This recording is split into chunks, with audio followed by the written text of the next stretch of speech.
안녕하세요. 모던 앱을 위한 HTML5 CSS3 바이블 31강되겠고요. 이번 강의에서는 7장에 있는 레이아웃을 그냥 한 번에 쭉 알아보도록 하겠습니다. 이번 장에서 알아볼 레이아웃은 지금 그림 7-1의 내용과 같은데요. 이 녀석에게 굉장히 특이한 속성을 부여를 해보도록 할 텐데요. 왼쪽에 있는 어사이드는 그대로고 화면의 너비에 따라서 오른쪽의 섹션이 좁아지고 넓어지게 만들 것입니다. 일반적으로 이러한 레이아웃은 태블릿 PC에서 많이 사용을 하게 되는데요. 태블릿 PC뿐만 아니라 지금 화면에 보이시는 네이버 뮤직 같은 사이트에서도 많이 활용을 하고 있습니다. 예를 들어서 이 네이버 뮤직을 보시게 되면 왼쪽에 어사이드가 있고 오른쪽에 섹션이 있는데 이 크기를 늘려주게 되면 왼쪽에 있는 어사이드는 그대로고 오른쪽에 있는 섹션이 늘어나게 됩니다. 그리고 좁히게 되면 마찬가지로 좁아지는 모습을 볼 수 있고요. 그럼 우리는 그림 7-1에서 요 위쪽에 있는 헤더와 어사이드 섹션 세 가지만 구현을 해보도록 하겠습니다.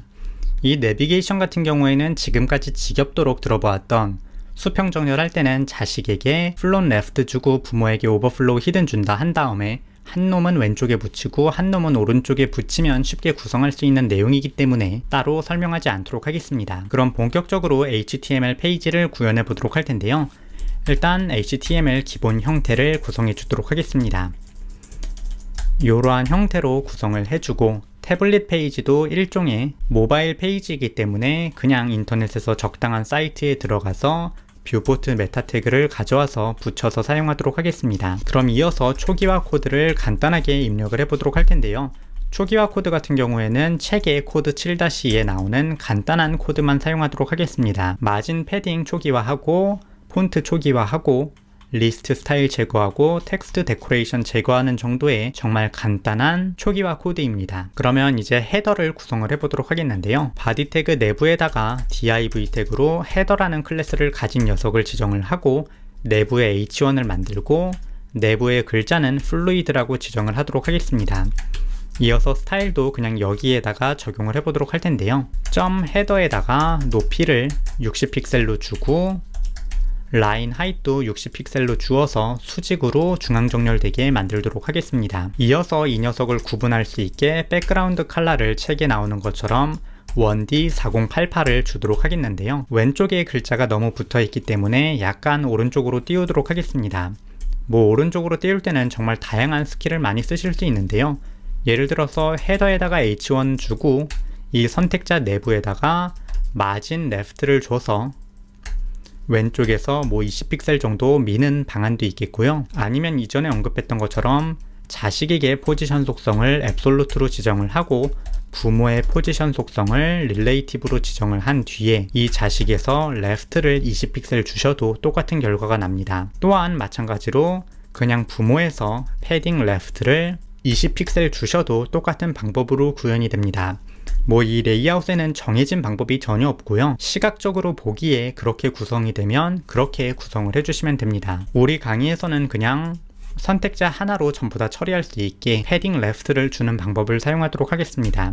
이어서 보더 바텀에다가 1픽셀 솔리드 블랙을 줘서 아래에다가 간단한 선을 그어주도록 하겠습니다. 그럼 이어서 본격적으로 오늘의 포인트가 되는 어사이드와 섹션을 구현하도록 할 텐데요.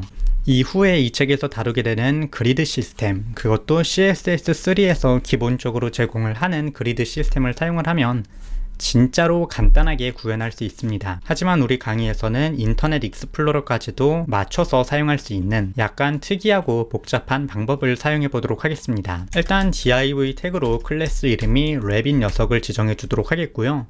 이어서 내부에다가 div 태그로 aside 그리고 div 태그로 섹션을 지정해 주도록 하겠습니다. 이어서 왼쪽에 있는 녀석은 고정되어 있는 녀석이기 때문에 큰 처리를 할 필요가 없지만 여기에서 정말 중요한 것은 이 섹션 내부에다가 이 콘텐츠를 감쌀 수 있는 이너 섹션이라는 이름의 태그를 하나 더 만들어 주도록 하겠습니다. 이렇게 이중으로 구성하는 것이 포인트라고 생각을 해주시면 되겠습니다.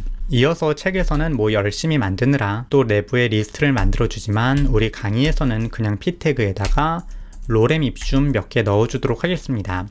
마찬가지로 이너 섹션에도 로렘 입춤 같은 거 글자 한번 주고 또 마찬가지로 p 태그 입력하고 내부에다가 로렘 입춤 줘서 오른쪽과 같이 간단한 코드를 구성을 해보도록 하겠습니다. 그럼 본격적으로 구성을 해보도록 할 텐데요. 스타일 태그를 생성을 해주고 여기에다가 작성을 해보겠습니다. 일단 랩이라는 저 두 가지를 모두 감싸는 녀석에게 오버플로우 히든을 주겠습니다. 이거를 주는 이유는 굉장히 간단한데요. 내부에 있는 녀석에게 플롯 레프트를 줄 것이기 때문입니다. 그래서 어사이드라는 선택자 하나 만들고 섹션이라는 선택자 하나 만든 다음에 내부에다가 플롯 레프트를 지정을 해줍니다.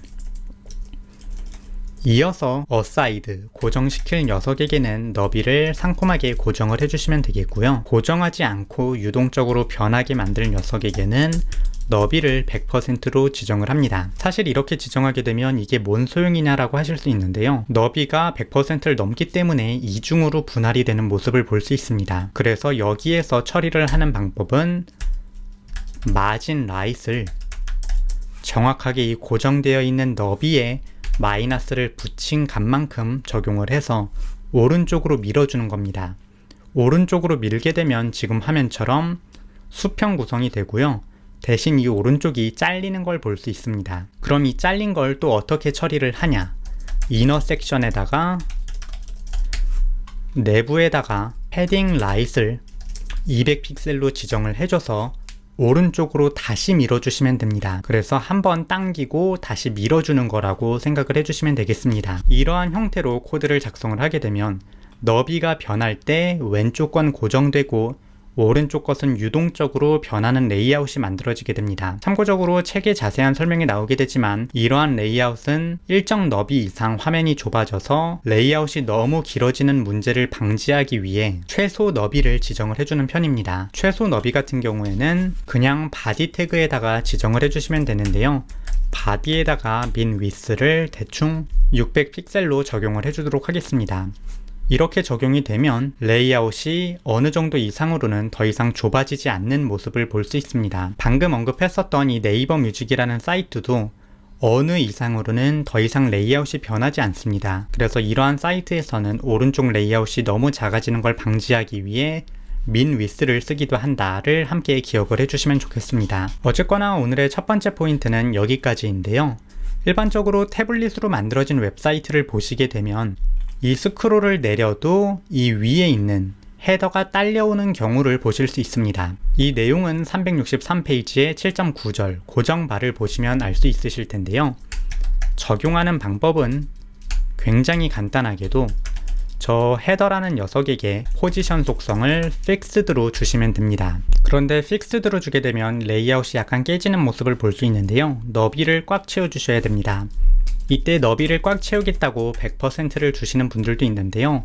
현재 레이아웃은 오른쪽 부분이 잘려 있을 뿐이지 이 오버플로우를 제거를 했을 때 오른쪽으로 더 길게 펼쳐져 있습니다. 그래서 이 경우에는 너비를 100%로 주시게 되면 오른쪽에 잘리는 부분이 발생하게 되고요. 픽스드로 포지션을 줬기 때문에 left를 제로로 그리고 right을 제로로 입력하는 형태로 꽉 채워주시는 게 포인트라고 할 수 있겠습니다. 지금 오른쪽의 프리뷰 화면에서 내용이 적어서 스크롤이 안 되는데요. 이 이너 섹션 부분에다가 내용을 조금 더 추가를 해주도록 하겠습니다. 이렇게 내용을 추가를 해주면 스크롤을 내릴 때 이 플루이드라는 헤더가 따라오는 모습을 볼 수 있습니다. 그런데 지금 가장 위쪽을 올려서 보시게 되면 이 플루이드라는 헤더 아래에 글자들이 깔려 있는 것을 볼 수 있습니다. 저 깔린 것을 막기 위해서는 랩이라는 녀석에게 패딩 탑을 주셔서 그냥 위쪽에서 약간 밀어주시면 됩니다. 헤더의 높이가 60픽셀이기 때문에 60픽셀을 주시면은 정확하게 헤더에서 아래에서 딱 맞게 내려가는 모습을 볼 수 있고요. 조금 더 여백을 준다면 80이라든지 줘서 지금 오른쪽과 같이 구현을 해주실 수 있습니다. 이렇게 구현을 하게 되면 처음 웹페이지를 실행했을 때 이러한 형태로 고정바가 출력이 될 거고 스크롤을 내려서 내려가게 되면 고정바가 따라오게 됩니다. 이 고정바를 만드는 방법은 데스크톱 페이지라든지 모바일 페이지라든지 태블릿 페이지 구분하지 않고 굉장히 많이 사용되는 내용이기 때문에 기억을 해주시면 좋겠습니다. 그럼 오늘 강의는 여기까지 되겠는데요. 이 다음 장에 나오는 8장 같은 경우에는 약간 이미지들을 활용을 해서 레이아웃을 잡아보는 예제입니다. 지금까지 활용했던 모든 내용을 조합할 뿐이지 내용적으로 어려운 내용은 단 하나도 존재하지 않으니까 이 8장의 내용은 한번 쭉 읽어보시면 좋을 거라고 생각을 합니다. 그리고 당연히 직접 따라서 입력을 해주시면 좋겠고요. 파트 2의 내용은 따라서 오늘 강의까지 되겠고요. 오늘 강의까지의 내용이 웹페이지를 만드는데 가장 중요한 내용이라고 생각을 해주시면 되겠습니다. 우리가 다음 강의부터는 파트 3의 내용을 나가보도록 할 텐데요. 처음 강의를 시작할 때 언급했던 것처럼 이 파트 3의 내용은 그렇게 많이 사용되는 녀석들이 아닙니다. 따라서 이러한 것이 있구나 라고 짚을 정도로만 코드를 그냥 한 번씩 입력을 해보면서 빠르게 넘어가도록 하겠습니다. 그럼 오늘 강의는 여기까지 되겠고요. 다음 강의에서 뵙도록 하겠습니다. 감사합니다.